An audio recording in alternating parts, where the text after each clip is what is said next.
Bradesco. Entre nós, você vem primeiro. Boa noite. Boa noite. A polícia procura pelos ladrões que roubaram um relógio de luxo avaliado em R$300 mil de um dentista em São Paulo. Os criminosos estavam disfarçados de entregadores quando invadiram a clínica odontológica. Toda a ação foi gravada. Ninguém se feriu. A dupla chega de moto e para no estacionamento da clínica odontológica na zona leste de São Paulo. Um deles está com uma bolsa de entregador. Ainda com os capacetes, eles entram na recepção. Um dos homens se aproxima do balcão, saca a arma e anuncia o assalto. Um dos criminosos permanece no local, enquanto o outro vai para o auditório. Ele chama uma mulher no fundo da sala. Segundos depois, vai em direção ao dentista. Sem reação, o profissional entrega o relógio e os homens fogem. Mais de 20 pessoas estavam no local, que tem 6 câmeras de monitoramento. Mesmo assim, os assaltantes prosseguiram com o plano e chegaram anunciando que queriam um relógio avaliado em R$300 mil. Segundo o boletim de ocorrência, o criminoso se aproximou do dentista e disse: "Está todo mundo rendido lá fora, só passa o relógio para ninguém se machucar." A polícia já está com as imagens das câmeras de segurança. Eles têm uma placa de uma moto, né, parece que é uma moto lá do Ceará, sem queixa de furto nem nada. A outra estava com a placa tampada e eles deduzem que é de Taboão, né, de Taboão, que parece que tem uma quadrilha que é especializada lá. Segundo a Secretaria da Segurança Pública, a delegacia que atendeu a ocorrência registrou mais de 1.000 roubos em 2023. Em dezembro do ano passado, numa ação parecida, o cardiologista Roberto Calil, médico do presidente Lula, também teve um relógio de luxo avaliado em R$1 milhão roubado. O médico foi abordado quando chegava ao consultório em São Paulo. Em menos de um mês, a polícia recuperou o relógio e prendeu um dos envolvidos em Taboão da Serra, Grande São Paulo. Roberto Vioto é dono de uma rede de clínicas de odontologia e famoso nas redes sociais por atender celebridades.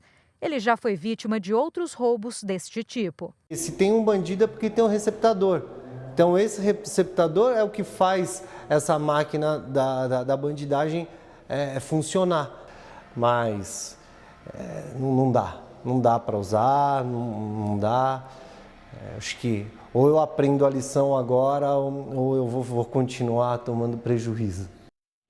O porteiro de uma escola particular foi morto ao tentar impedir um assalto em Niterói, na região metropolitana do Rio de Janeiro. Após pular o muro do colégio, o suspeito foi surpreendido pelo funcionário que reagiu. O ataque aconteceu horas antes da entrada dos alunos. Assim que pulou a grade e invadiu a escola, o suspeito deu de cara com o porteiro, Sebastião Lair Hipólito, de 65 anos. O funcionário tentou impedir o crime, mas acabou ferido com uma faca e não resistiu. O assaltante deixou o local sem levar nada, mas roubou 2 pessoas que estavam na rua. Renan de Oliveira da Silva, de 21 anos, foi preso horas depois. Segundo a Polícia Militar, ele é usuário de drogas e já era procurado por suspeita de cometer outros crimes na região. Imagens de câmeras de segurança registraram um dos assaltos na última quarta-feira. Com uma faca, Renan ameaça um homem de bicicleta que é obrigado a entregar os pertences. A gente já está atrás dele há 3 dias. Desde que ele saiu do hospital psiquiátrico de Jurujuba, onde ele já vinha cometendo crimes. Ele faz esses roubos para trocar ou vender para comprar entorpecente. Renan já tem passagens na polícia por roubo. Chegou a ser preso em flagrante 2 vezes, uma em fevereiro e outra em outubro de 2021. Mas tinha sido solto em maio do ano passado. Agora vai responder por homicídio. A defesa de Renan não foi encontrada. O estado do Rio registrou mais de 91 mil roubos a pedestres no ano passado, uma média de 250 casos por dia. No dia 13 de fevereiro, o estudante de odontologia Lucas Carneiro Monteiro Meirelles, de 27 anos, morreu durante um assalto na zona oeste da capital. O suspeito foi identificado como Matheus Teixeira Laim, de 18 anos, e está sendo procurado. As aulas na escola onde Sebastião foi morto foram suspensas. Pelas redes sociais, o colégio classificou o caso como um ato de absoluta monstruosidade e afirmou que funcionários e alunos estão consternados pela perda irreparável. Veja agora outros destaques do dia. 49 milhões de brasileiros ainda vivem em locais sem coleta de esgoto. Agentes da Força Nacional já reforçam as buscas por fugitivos de penitenciária de segurança máxima em Mossoró. Polícia Federal investiga se submarino encontrado no Pará era usado para o tráfico internacional de drogas. Temporal derruba a árvore e família fica presa dentro do carro em Belo Horizonte. Israel divulga detalhes de plano para o território palestino após a guerra. Morre em São Paulo o ex-piloto de Fórmula 1, Wilson Fittipaldi.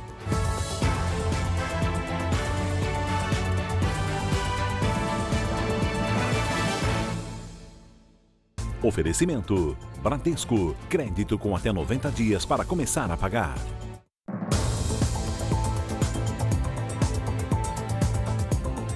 R$ 49 milhões de brasileiros vivem em domicílios sem coleta de esgoto. A informação foi divulgada hoje pelo IBGE. O censo 2022 mostrou também que no Brasil, mais de 25 milhões de pessoas vivem em apartamentos. Valéria é aposentada, mora em São Caetano do Sul, no ABC Paulista, desde criança. Ela conta que se mudou para um apartamento há 23 anos pela segurança e praticidade. E o apartamento, você tem hoje principalmente câmeras, sistema de acesso, um bom convívio. Ela percebeu um crescimento muito grande no número de prédios construídos na cidade na última década. Aqui nesse prédio, em seguida, já foi feito um em frente e que tinha várias casas aqui do lado. Uma pesquisa divulgada pelo IBGE mostra que em 2022, mais de 171 milhões de pessoas moravam em casas no Brasil. Só que a proporção dos que moram em apartamentos vem crescendo no país. Em 2000 era de 7,6% e em 2022 passou para 12,5%. Apesar do aumento, apenas 3 cidades têm predomínio de prédios residenciais: Santos, no litoral paulista, Balneário Camboriú, em Santa Catarina e São Caetano do Sul, na Grande São Paulo. Na contramão, Piauí é o estado com a maior proporção de moradores em casas. O censo também revelou uma novidade, que cidades entre 100 a 500 mil habitantes são aquelas com maior dinamismo econômico e também com maior dinamismo demográfico. O levantamento do IBGE apontou também que o saneamento básico avançou nos últimos anos. Em 2022, mais de 60% da população morava em casas conectadas à rede de esgoto. Em 2000, o número era bem menor, 44,4%. Ainda assim, o país tem um grande desafio pela frente. 49 milhões de brasileiros vivem em lares sem ligação à rede de esgoto. Esse número equivale a 24% da população do país. Pretos e pardos são quase 70% dos que não têm acesso a tratamento de esgoto. Pelo menos botar uma drenagem, negócio de um saneamento básico, né? Porque a gente vive aqui muito ruim mesmo. 18 milhões de pessoas vivem sem coleta de lixo no Brasil. O pior índice é do Maranhão. Infelizmente, a desigualdade continua sendo uma marca do Brasil. Uma realidade ainda que é compatível com países de nível de desenvolvimento econômico muito inferior ao Brasil. O levantamento mostra também que na região sudeste, 91% das casas têm abastecimento de água. Já a região norte tem menos de 56%. A água nós bebemos mineral.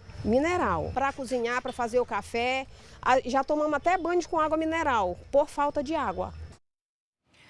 Mais 100 homens da Força Nacional já estão trabalhando nas buscas pelos fugitivos do Presídio de Segurança Máxima, no Rio Grande do Norte. Hoje, o irmão de um dos criminosos foi preso no Acre. Segundo o Ministério da Justiça, o irmão de um dos fugitivos tinha um mandado de prisão em aberto, após ser condenado por roubo e participação em organização criminosa. Os policiais chegaram até ele porque há diversas forças de segurança trabalhando nas buscas pelos 2 fugitivos do presídio de Mossoró e houve trocas de informações. A polícia não divulgou o nome do suspeito, mas o Jornal da Record apurou que trata-se de Johnny Wade Nascimento, de 40 anos. Ele é irmão de Deibson Cabral Nascimento. Deibson e Rogério da Silva Mendonça fugiram da penitenciária de Mossoró no último dia 14. Hoje à tarde, parte das equipes da Força Nacional já circulava pelas ruas de Mossoró em busca de pistas sobre o paradeiro dos detentos. Os homens também deram apoio aos bloqueios montados nas rodovias da região. Com o reforço, agora são 600 agentes de segurança em busca dos criminosos. Neste primeiro momento, os 100 integrantes da Força Nacional realizam um processo de alinhamento estratégico com as equipes que já trabalham há 10 dias na caçada aos fugitivos. Outro reforço aguardado é o da Força Penal Nacional, que deverá atuar na segurança externa do presídio. Agora há pouco foi intensificado mais uma vez o patrulhamento em Baraúna, município que fica na divisa do Rio Grande do Norte com o Ceará. A Polícia Federal abriu inquérito para investigar a origem de uma embarcação encontrada no interior do Pará. A suspeita é que o submarino tenha sido usado para o tráfico internacional de drogas. A perícia no submarino foi feita por agentes da Polícia Federal na Base Naval da Marinha, em Belém. Além de determinar a origem, a investigação pretende identificar a capacidade de transporte e com qual material a embarcação foi construída. O submarino tem 20 metros de comprimento, quase 3 de largura, e foi encontrado por pescadores em uma praia fluvial perto do município de São Caetano de Odivelas, nordeste do Pará. A Polícia Federal abriu um inquérito para apurar o caso. Até agora ninguém foi preso. O labirinto dos rios e o tamanho do território colocaram o Pará como uma das principais rotas para o tráfico internacional de drogas. Em uma das rotas, a carga vem da Colômbia ou do Peru e é levada pelo rio Amazonas até chegar a Belém, de onde segue para outros estados do Brasil, a Europa e a África.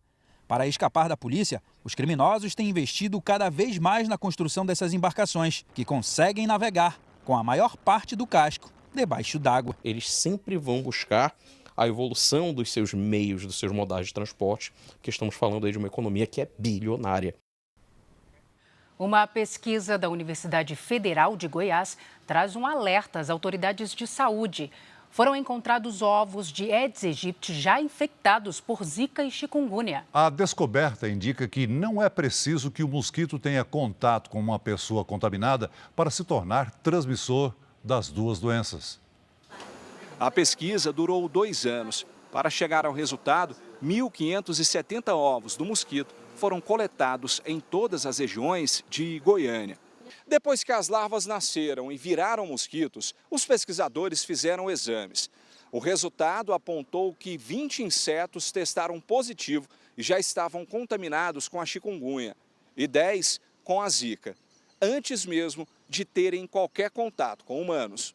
Surpreendente porque esse tipo de transmissão ele é diferente do que a gente está acostumado a ver, né?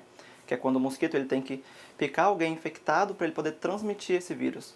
Nesse caso, ele já nasce com o vírus, então ele é altamente infeccioso desde o nascimento. Agora, a pesquisa indica que existe a transmissão direta, ou seja, o mosquito infectado transmite o vírus para os ovos e novos mosquitos já nascem contaminados. Embora os exames não tenham encontrado nenhum ovo contaminado com dengue, a pesquisadora acredita que é grande a chance da mesma transmissão direta acontecer no caso da doença, o que poderia ajudar a explicar os surtos no país. Mais de 762 mil casos prováveis de dengue já foram notificados no Brasil este ano. 150 mortes foram confirmadas e 523 estão em investigação. É um alerta para a população mesmo, não combater apenas o inseto vetor, mas também combater os ciclos iniciais do Aedes, por exemplo, a propagação de larvas contaminadas que vão virar um inseto adulto. E começou hoje na cidade do Rio de Janeiro a vacinação contra a dengue. A campanha começou com a imunização de crianças de 10 anos. A partir da próxima quarta-feira, as crianças de 11 anos também vão poder se vacinar. As datas para as demais idades ainda serão divulgadas. A aplicação da vacina na capital começou 2 dias depois do governo do estado decretar epidemia de dengue. O Rio de Janeiro registrou 5 mortes pela doença este ano. Em Belo Horizonte, pacientes que fazem hemodiálise estão recebendo mais que tratamento médico. É que eles passaram a usar o tempo que ficam ligados aos aparelhos para aprender a ler e escrever. Aos 59 anos, Matias voltou a estudar. Ele precisou abandonar a escola quando tinha 14 anos, na 6ª série. Agora vai poder concluir o ensino fundamental. As aulas são durante sessões de hemodiálise. A partir do momento que você conhece mais, você abre o leque da mente para os estudos, você tem mais chance de avançar, profissionalmente. E é o que eu quero. No hospital onde ele é atendido, 75 pacientes vão usar o tempo que ficam na hemodiálise para aprender. As aulas são oferecidas pela Prefeitura de Belo Horizonte. Hernani é o responsável pelas turmas. Nós temos 2 turmas, uma turma que vem na 2ª e na 4ª e uma outra turma de 3ª e 5ª, que a gente tem que atender individualmente, um por um, e demandas diferentes. Tem alunos que estão mais avançados, outros com um atraso maior. A ideia de trazer professores para as sessões de hemodiálise foi da própria equipe. Eles perceberam que alguns pacientes não eram alfabetizados ou tinham abandonado a escola antes de terminarem os estudos. Cada sessão do tratamento dura entre 3 e 4 horas e ocorre 3 vezes por semana. Tempo suficiente para concluir o ensino fundamental em até 2 anos. A gente uniu o útil ao agradável, pegando essa oportunidade que eles estão conosco em tratamento para a gente promover a educação. 600 pessoas já se formaram pelo projeto, criado em 2018. Antes, as aulas eram oferecidas em apenas um hospital. Agora, mais gente vai ter acesso à educação nesse formato. Dona Maria aceitou o desafio de retomar os estudos e, aos 74 anos, está feliz com a nova oportunidade. O saber não ocupa lugar. Que eu puder aprender, para mim é bom, né? 47 quilos de cocaína foram apreendidos num navio de cruzeiro que atracou no porto de Ilhéus, na Bahia. A droga tinha alto teor de pureza. Uma pessoa foi presa em flagrante no momento em que tentava entrar na embarcação com a droga, que também foi encontrada numa das cabines do navio. O homem acusado de matar a torcedora do Palmeiras, Gabriela Anelli, vai a júri popular. Jonathan Messias dos Santos é apontado como a pessoa que atirou a garrafa que matou a jovem antes da partida entre Palmeiras e Flamengo em julho do ano passado.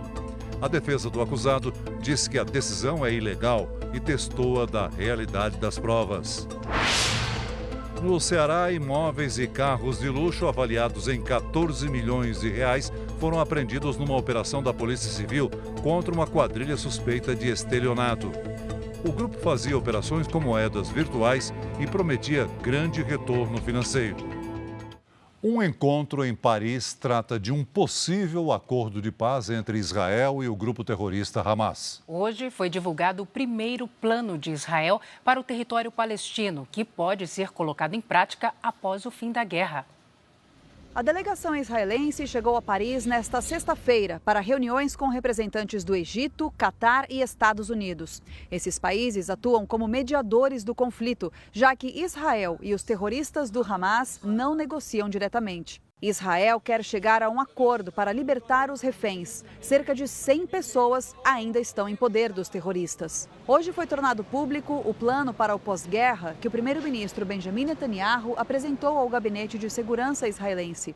A proposta inclui fechar a fronteira sul de Gaza com o Egito. Israel iria administrar a entrada e a saída do território. Além disso, o país passaria a controlar militarmente toda a faixa de Gaza e também a Cisjordânia.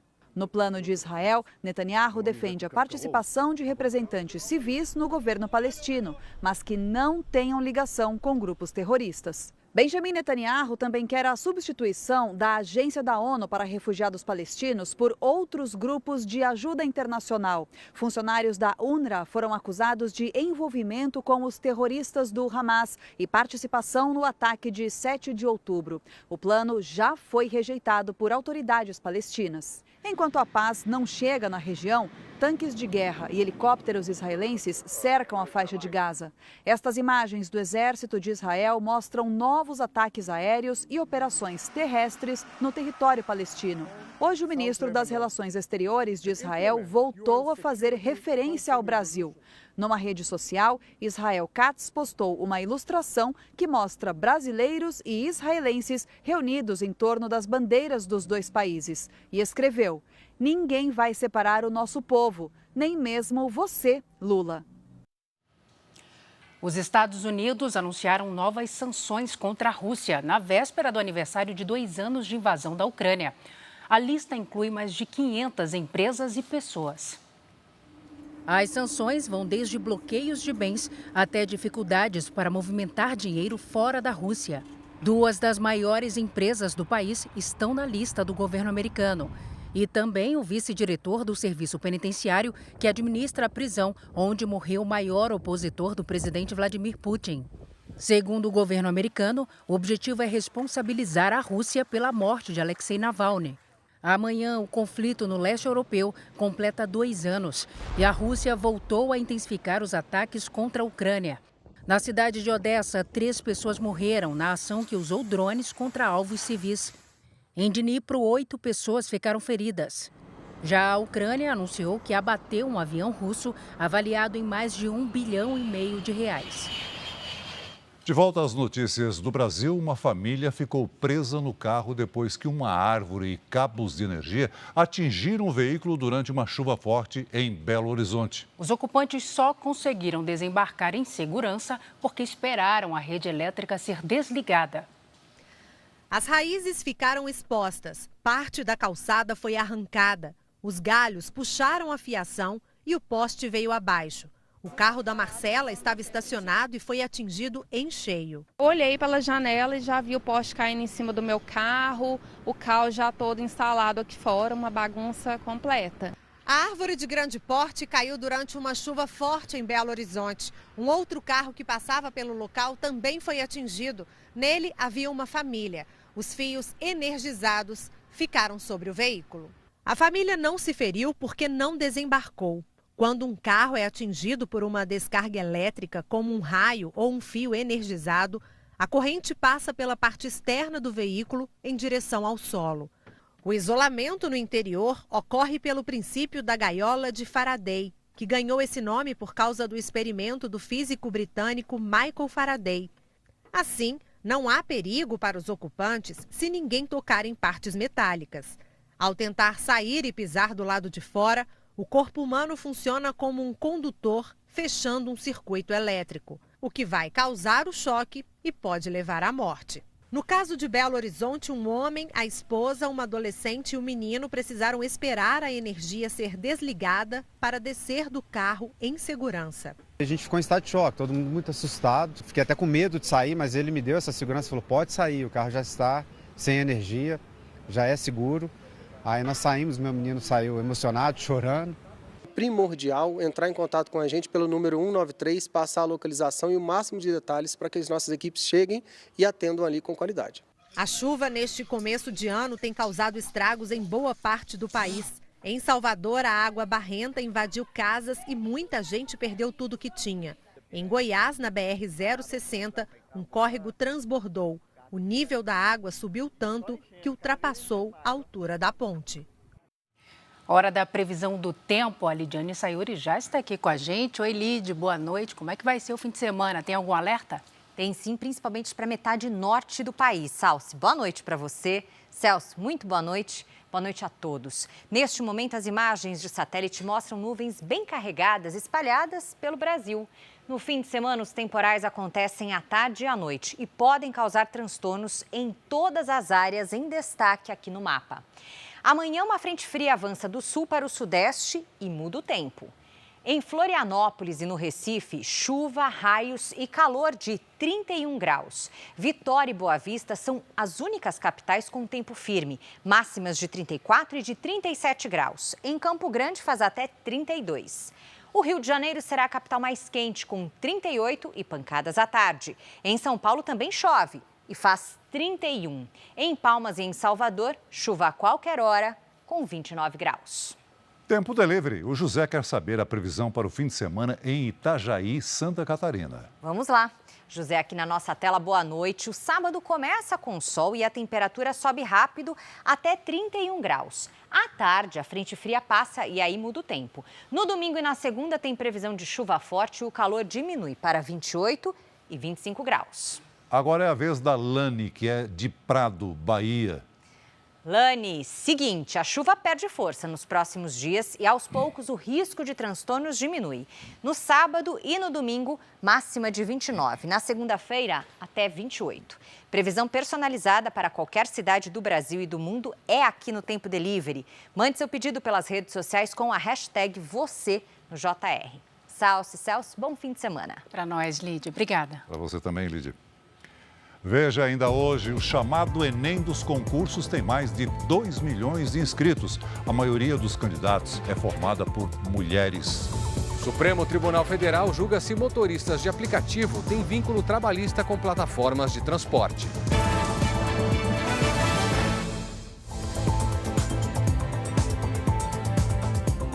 A maior rua de comércio eletrônico da América Latina, no centro de São Paulo, está mudando de cara. No lugar do consumo de drogas a céu aberto, canteiros e flores. O objetivo é recuperar as vendas na região, que caíram até 70% por causa da criminalidade. Reforço no policiamento, revitalização de prédios centenários, modernização de lojas tradicionais. São mudanças que os comerciantes da região da Santa Efigênia, em São Paulo, começam a implementar para recuperar o movimento prejudicado após a dispersão da chamada Cracolândia pelo centro da cidade. O Anderson trabalha há 15 anos na região. Ele diz que as vendas caíram quase 70% nos últimos 2 anos. Infelizmente, com tudo isso que vem acontecendo, que graças a Deus acabou, o comércio ele parou muito, né? Então hoje a gente sobrevive aqui o quê? Através de clientes fiéis, os clientes que nos procuram de longas datas. Dados da Secretaria Estadual de Segurança Pública mostram que no ano passado foram registrados 913 furtos e 600 roubos na região da Santa Efigênia. Por nota, a Secretaria de Segurança Pública disse que em 2023 houve redução de 12,9% no número de roubos e 1,5% de furtos na região da Santa Efigênia, comparando com 2022. E que mais de 2,5 toneladas de entorpecentes foram apreendidas no ano passado. Informou ainda que este ano 89 pessoas foram presas na região. Apesar dos prejuízos, os lojistas não desistiram de investir e cobrar providências do poder público para salvar o comércio local. E como marco do projeto de revitalização, fizeram canteiros de flores nas calçadas da rua onde ficavam os dependentes de droga. A gente precisa revitalizar o centro, trazer um novo polo tecnológico e, principalmente, dar oportunidade para as pessoas conhecerem, fazer algo diferente, né? Onde era uma rua que tinha um turismo de usuários de drogas, de cena abertas de uso, e um turismo de compras, um turismo de tecnologia. Outros canteiros serão feitos para colorir o visual junto com as fachadas revitalizadas. Novas câmeras de segurança também foram instaladas no complexo da Santa Efigênia, que compreende 20 quarteirões no centro. Ao todo, 2.000 empresas atuam na região, com quase 10.000 empregos diretos. Essa região é bem importante porque ela resgata a identidade do paulistano e da própria cidade de São Paulo. E isso pode parecer um tanto genérico, mas o quanto o comércio popular identifica o cidadão. Se a gente abandona esse espaço, a gente abandona a nossa identidade como cidadão paulistano.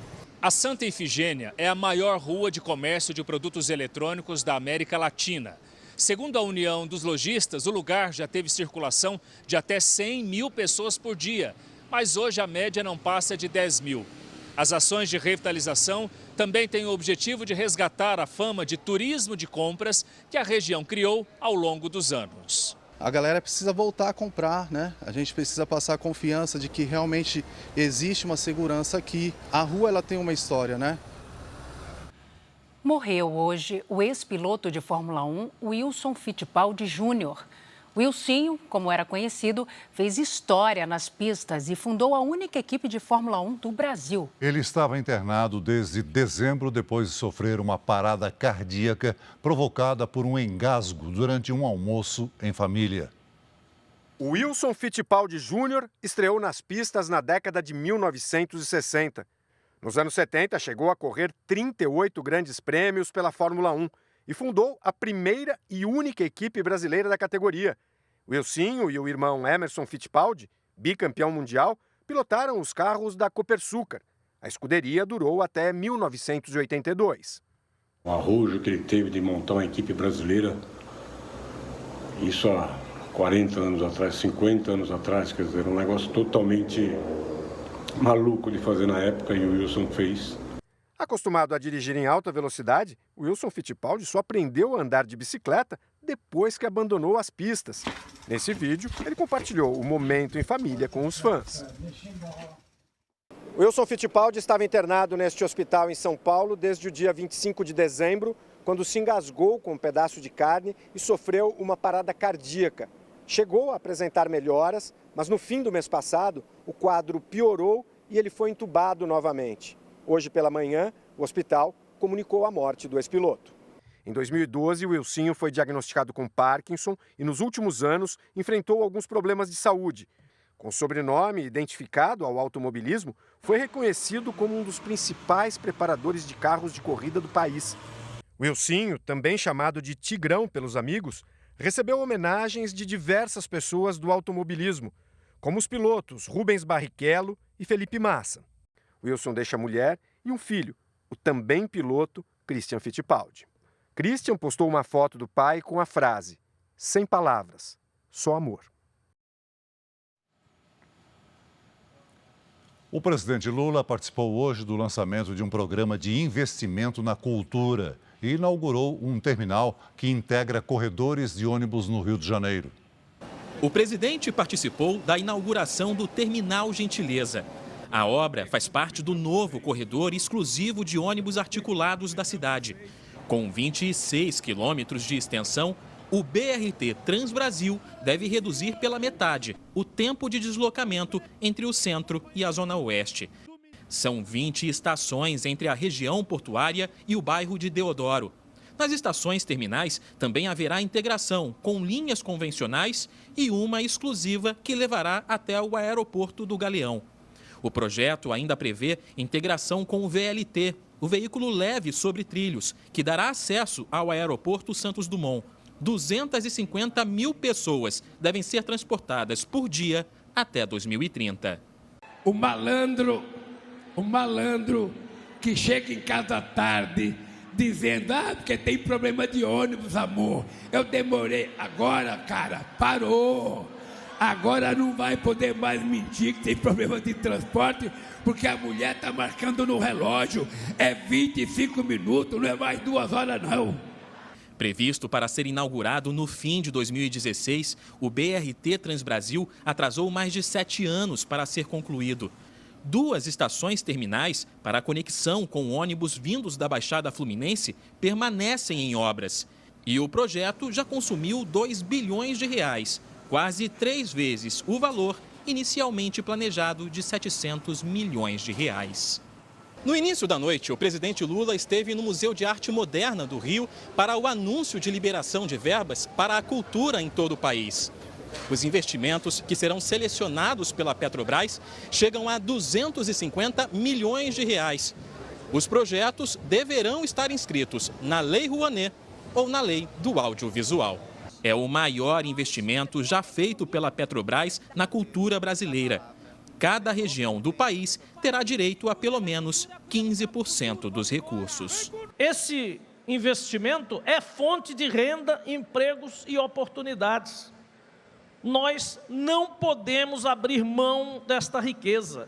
Isso não é gasto, isso não é patrocínio gratuito. Isso não é benesse, isso é investimento. O presidente Lula autorizou hoje o pagamento de mais de 20 bilhões de reais em emendas parlamentares. A liberação acontece um dia após Lula se reunir com lideranças partidárias e com o presidente da Câmara, Arthur Lira. O governo tenta melhorar a relação com o parlamento e garantir a aprovação de pautas no Congresso Nacional. Os gastos já estavam previstos no orçamento deste ano. O ex-presidente Donald Trump pediu à justiça americana que rejeite as acusações de que ele teria levado ilegalmente para casa documentos sigilosos do governo. Eles argumentam que Trump realizou um ato oficial porque era presidente na época. Por isso, tinha imunidade e não poderia ser processado.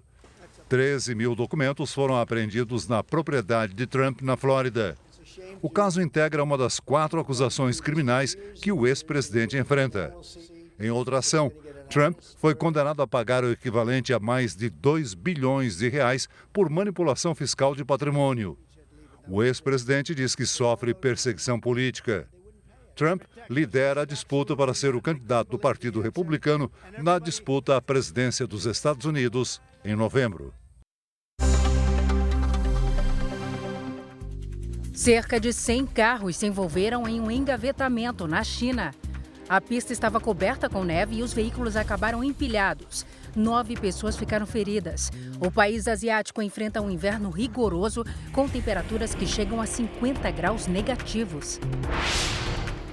Subiu para 9 o número de mortos no incêndio em um prédio residencial em Valência, na Espanha. E os bombeiros ainda procuram por desaparecidos. Investigações preliminares indicam que as espumas usadas na fachada como isolante térmico ajudaram na propagação das chamas.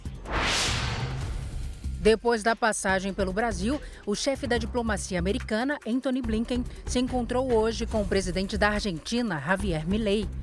Em coletiva, Blinken destacou a parceria entre os dois países. Veja a seguir, Partido Liberal corta salário de 2 militares que não podem entrar em contato com o presidente do partido por ordem da Justiça. Pelo Paulistão, o São Paulo precisa da vitória contra o Guarani no jogo que a Record transmite nesse domingo, às 6 da tarde.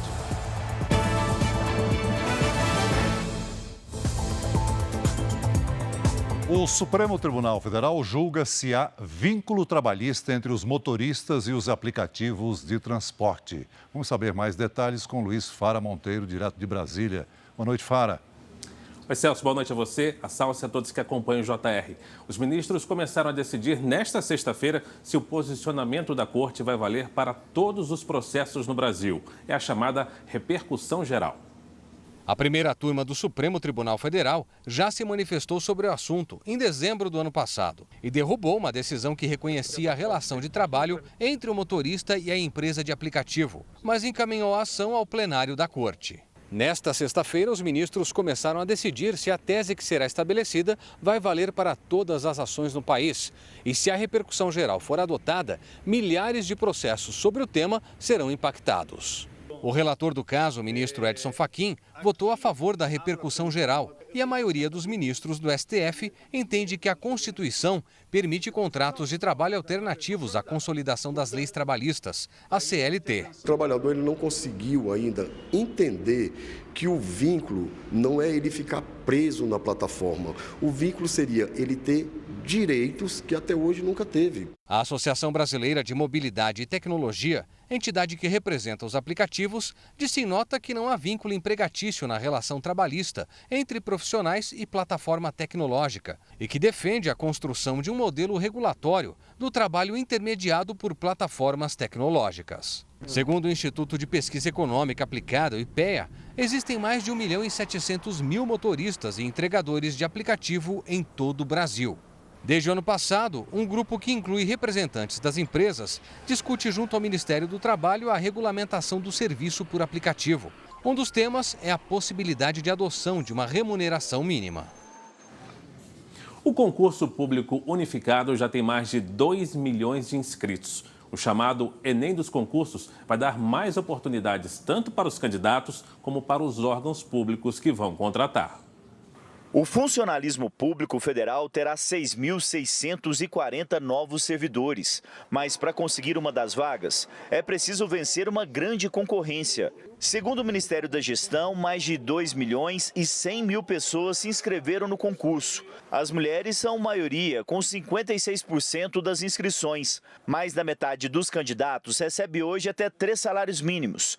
20% são negros. O maior número de candidatos é de São Paulo, Rio de Janeiro e Distrito Federal.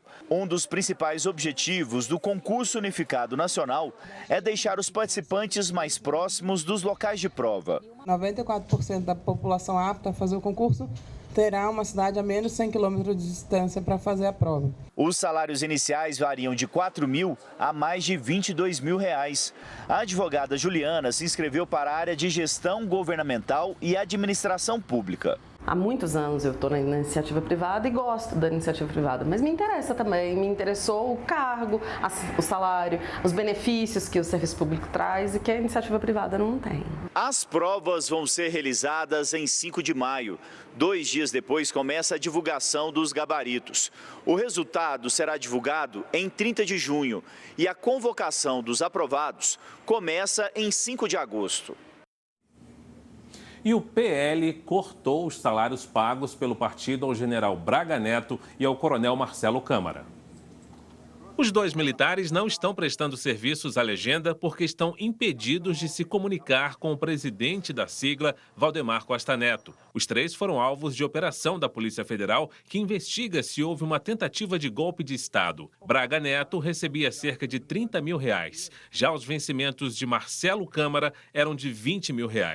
A decisão não afeta os pagamentos que os 2 recebem como militares da reserva do Exército Brasileiro. Os advogados dos militares não retornaram nossos contatos.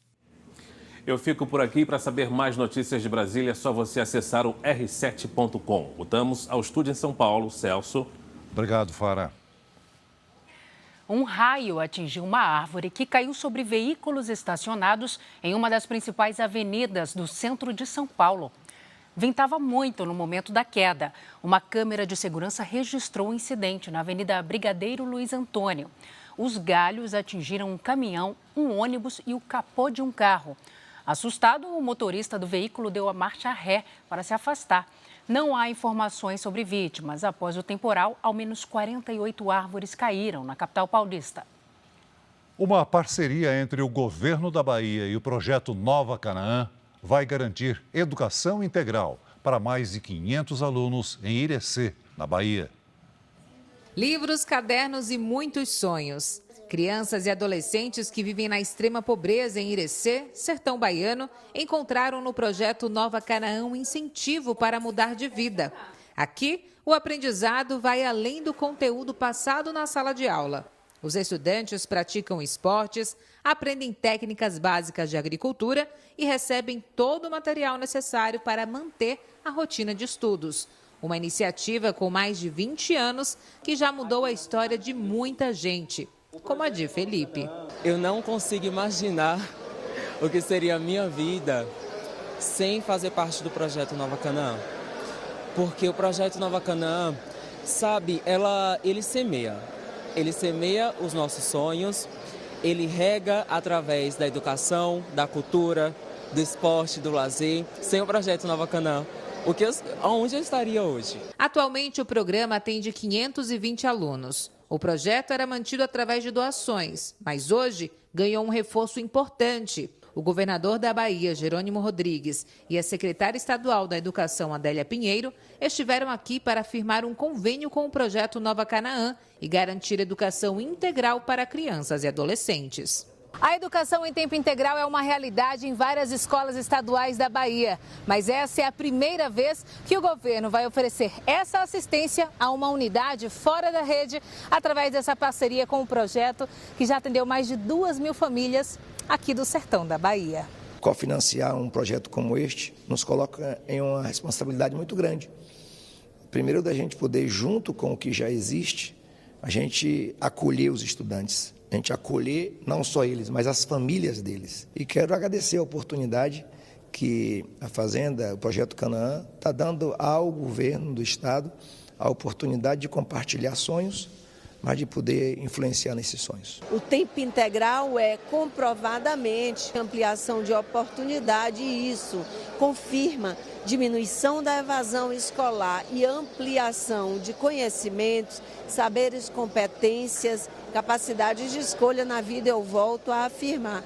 E por isso que estamos juntos reafirmando direito à educação, sempre. Os alunos matriculados terão acesso a um currículo integrado com conhecimento também em áreas como cultura, esporte e lazer.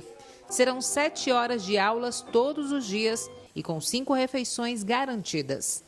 Esse convênio, essa parceria com o governo do estado vem selar esse compromisso. Faz um ano agora que começamos esse estudo, essa parceria com a Secretaria da Educação. Eles queriam justamente conhecer o projeto, tivemos várias reuniões com a Secretaria da Educação, desenvolvemos um projeto pedagógico específico para isso, ampliamos atividade extracurricular, cultural, esportiva. A professora Ana comemora a novidade e destaca a importância da iniciativa que vai somar esforços para o desenvolvimento dos estudantes. Você perguntar a qualquer um aqui, cada um tem um sonho diferente, quer ser uma coisa diferente, que antes esse sonho ele era ali guardadinho, né? E hoje ele é exposto. Você pode. Aqui é o que a gente trabalha é isso. Vocês podem, vocês conseguem. Os parlamentares da Flórida, nos Estados Unidos, aprovaram um projeto de lei para proibir o uso de redes sociais por menores de 16 anos. O texto ainda depende da sanção do governador do estado. Na Câmara, a proposta recebeu aprovação massiva com 108 votos a favor e apenas 7 contra. Horas antes, o Senado estadual havia aprovado a mesma proposta. O projeto pretende banir das redes sociais menores de 16 anos. Se virar lei, as redes sociais deverão impedir a criação de contas por crianças e adolescentes, além de retirar o acesso daquelas criadas anteriormente. Mas o texto ainda segue para a aprovação do governador Ron DeSantis. O republicano já adiantou que o projeto precisa de ajustes. Acho que é prejudicial para eles estarem em algumas dessas plataformas que possuem certas funcionalidades que são viciantes, disse durante uma coletiva. Mas também acredito que os pais precisam ter um papel nisso. Opositores democratas classificam a medida como exagerada, argumentando que os pais seriam os responsáveis por avaliar o que é bom ou ruim para os filhos. Propostas semelhantes em outros estados nunca foram aprovadas. O argumento é que esse tipo de projeto violaria o direito constitucional da liberdade de expressão. Os legisladores também não especificaram quais redes sociais seriam incluídas na proibição. A grande preocupação dos pais é com a falta de fiscalização dos conteúdos das redes sociais e a saúde mental dos jovens. Num evento no Rio de Janeiro, o presidente Lula voltou a criticar a ação do exército de Israel na faixa de Gaza. Quero dizer para vocês que eu sou favorável à criação do Estado palestino livre e soberano. O que o governo de Israel está fazendo contra o povo palestino não é guerra, é genocídio, porque está matando mulheres e crianças. O presidente da Federação Israelita do Estado de São Paulo classificou a fala do presidente Lula como absurda. Você pode ser favorável à criação de um Estado palestino, vivendo em harmonia e em paz ao lado do Estado de Israel. Agora, o que Lula fala, que Israel é um Estado genocida, é um absurdo. O genocídio teve intenção nas mãos do grupo Hamas, cujo estatuto de criação prega a destruição do povo de Israel e a destruição de todos os judeus do mundo. E se pudessem, no dia 7 de outubro, o grupo terrorista Hamas teria cometido um genocídio completo destruindo Israel. O que Israel faz é defender a sua soberania nacional, atacando única e exclusivamente o grupo terrorista Hamas, que covardemente coloca as mulheres e crianças que o presidente fala como escudo humano. Futebol. A Record transmite nesse domingo, a partir das 6 da tarde, o jogo entre Guarani e São Paulo com exclusividade na TV aberta. Um confronto decisivo nesse Paulistão. Cada passo de Careca pelo gramado do Brinco de Ouro da Princesa em Campinas é uma viagem no tempo.